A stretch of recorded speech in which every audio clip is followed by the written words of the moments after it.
Baik, kita mulai saja ya. Kali ini kita akan membuat aplikasi akuntansi dengan berbasis Microsoft Excel. Silahkan dibuka file kasus 3 sebagai panduan bagaimana cara membuat aplikasi ini. Nah, langkah yang pertama, kita akan membuat dulu sheet pertama ini sebagai cover atau menu ya. Biar gampang, kita gunakan saja cover agar sesuai dengan panduan. Kemudian kita insert sebuah box agar tampilannya lebih menarik ya. Buat saja kurang lebih seperti ini. Silahkan sesuaikan dengan yang ada di modul, di panduan. Nah, warnanya boleh diganti sesuai dengan kesukaan masing-masing ya. Kalau suka biru, boleh biru, hijau, dan sebagainya. Nah, setelah jadi, kemudian buat text box, insert lagi ya, nanti di mana insert shapes ini ya, ada teks, simpan kira-kira di sini, kemudian isikan dengan nama masing-masing. Misalnya Bambang terus Tandi. Setelah nama, masukkan NPM-nya. Misalnya 009876 misalnya ya. Nah, agar tampilannya menarik, kita boleh berikan warnanya agar selaras dengan warna dasarnya. Nah, dipilih dulu.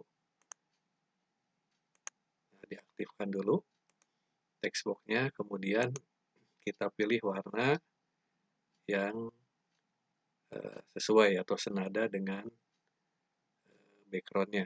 Ya. Misalnya pilih yang saya warna hijau yang lebih muda.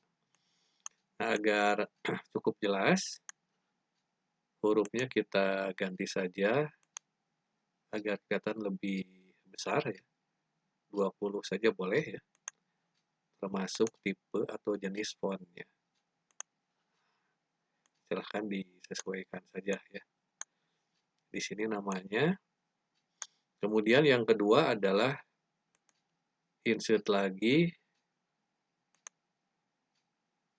teks lagi. Sekarang di sini kita buat aplikasi akuntansi.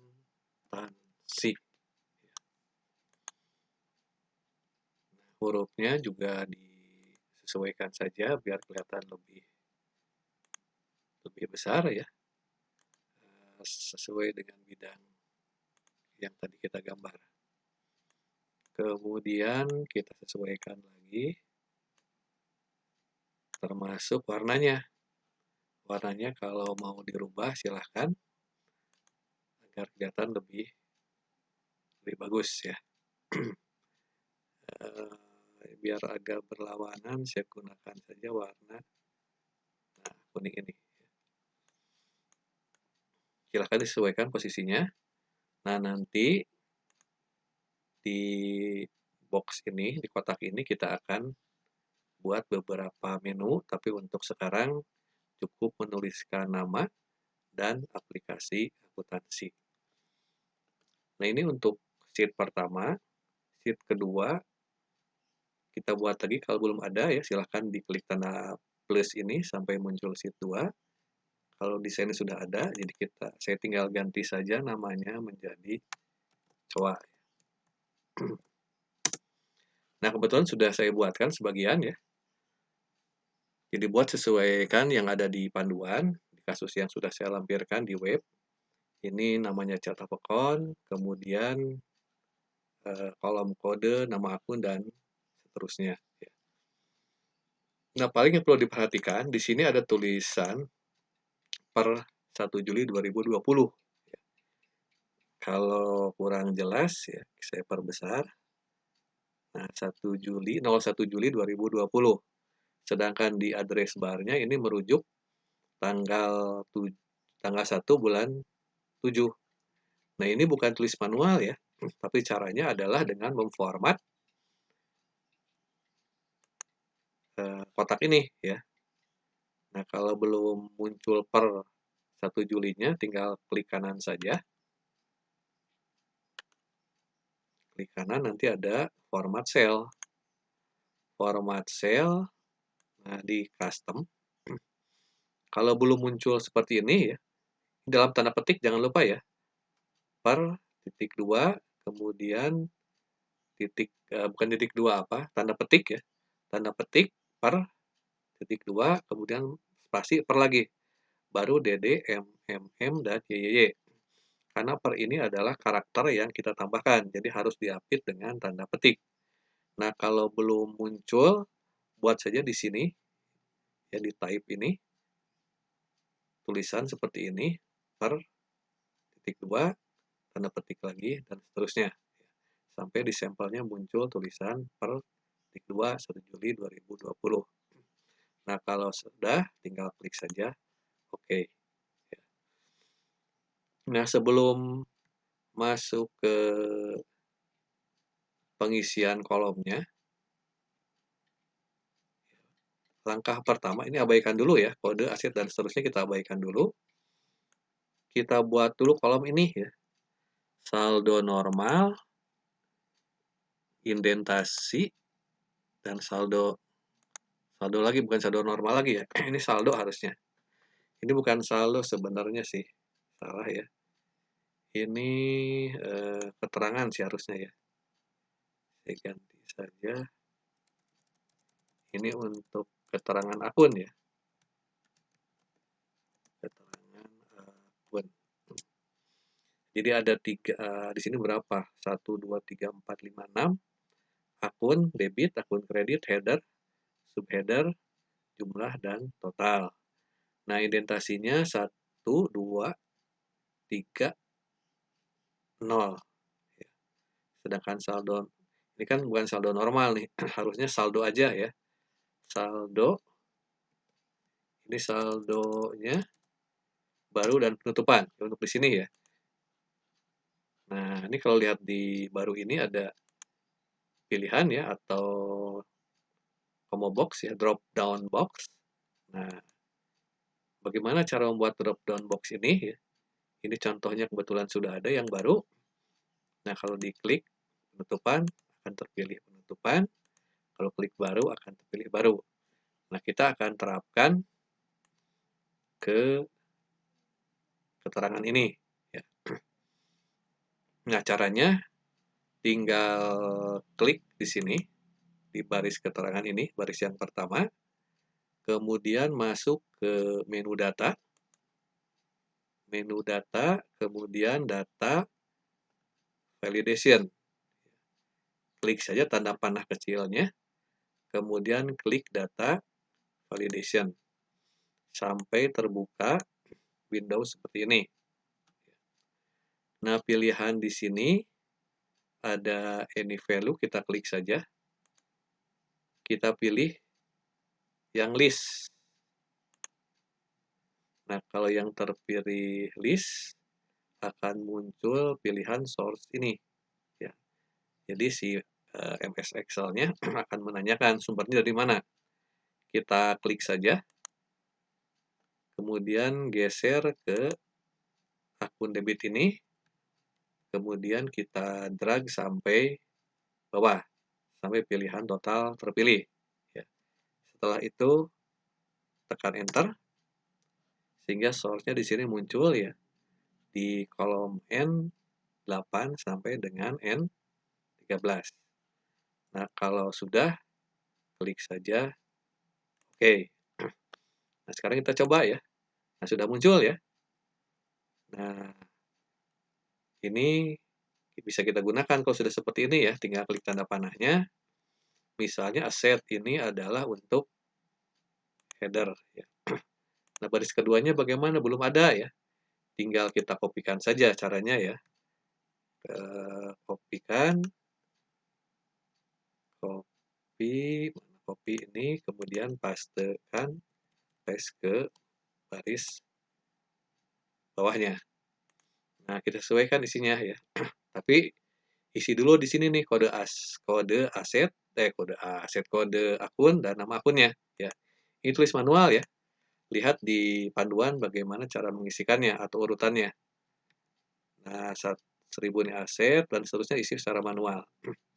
Nah, kalau ada baris kosong ya, ini banknya misalnya ada yang kosong di modul ya, kita isi saja misalnya bank nomor 1004-nya Bank Adi, 1005-nya Bank Malih, atau boleh Bank BCA atau Bank BRI. Nah, kemudian kalau sudah diisi sesuaikan di kode akun keterangan akunnya. Aset lancar itu subheader ya. Nah, kalau kas ini akun debit. Bank juga sama akun debit ya. Tinggal sesuaikan saja. Kalau kredit ya akun kredit. Masih ada belum kosong ya. Nah, kalau ada saldo isikan di sini saldonya ya. Misalnya bank di kas itu 1 juta, isikan saja 1 juta.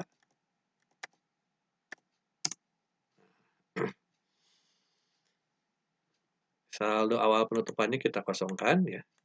Nah, indentasi juga sama tadi, seperti tadi, buat data validation. Masuk ke data validation, nah listnya gunakan indentasi yang ada di sini. Sesuaikan dengan yang ada di kasus yang sudah dilampirkan di web. Nah, kemudian kalau sudah sampai indentasi, nah di sini layout laporan. Layout laporan jangan tulis manual, tapi isi dengan rumus ya. Itu lihat saja kalau mau lebih jelas di di modul ya. Kalau belum jelas saya coba kopikan di sini. Itu rumusnya. Coba saya paste di sini sebagai teks ya. Ini saya coba perbesar. Nah, rumusnya ini ya.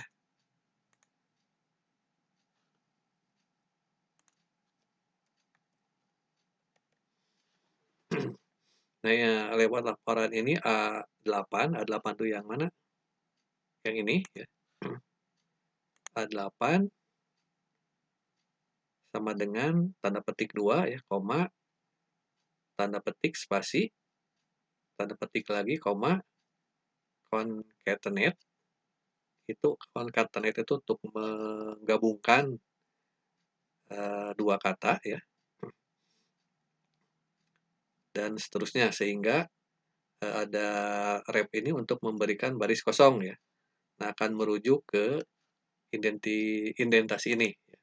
Jadi kalau 0, maka dia tidak akan diberi spasi kosong. Tapi kalau spasinya 1, dia akan memberikan satu spasi atau satu ketukan agar muncul tulisannya ke sebelah kanan. Kalau 2, indentasinya 2 ketukan lah ya. Jadi tinggal kopikan saja satu rumus, ini kopikan ke bawahnya, sehingga nanti akan membentuk tampilan seperti ini. Ini fungsinya agar tampilan di neraca atau laba rugi tampilannya lebih bagus seperti ini ya. Karena kalau mengambil langsung dari nomor akun itu akan rata kiri semuanya. Tapi kalau menggunakan layout ini maka akan lebih ke kanan akun atau akun nama akun ya yang lebih detail atau lebih yang digunakan di transaksi ya. Sehingga akan urutan bentuknya akan seperti ini lah ya. Lebih sesuai atau lebih mirip dengan laporan keuangan yang biasa sudah kita buat. Nah, itu ya untuk layout laporan menggunakan rumus. Silahkan dilihat di panduan agar lebih jelas ya. Kemudian di saldo awal juga menggunakan rumus ya. Ini rumusnya. Jadi kalau ini saya copy saja biar kelihatan ya. Saya tempel saja di sini.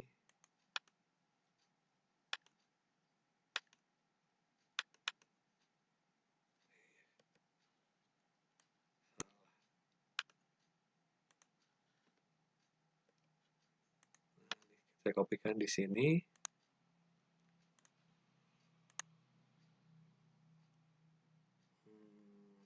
Teks ya.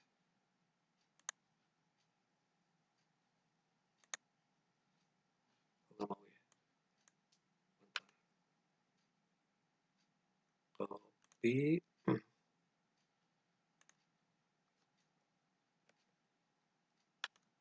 Harusnya pastry spesial ya. Nggak keluar rumusnya ya. Atau di sini saja. Control C. Nah, pastry spesialnya mana ya?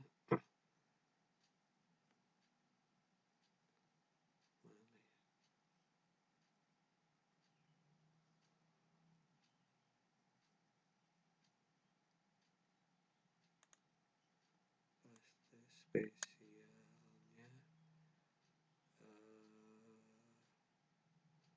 biar muncul kalau values itu values angkanya ya harusnya muncul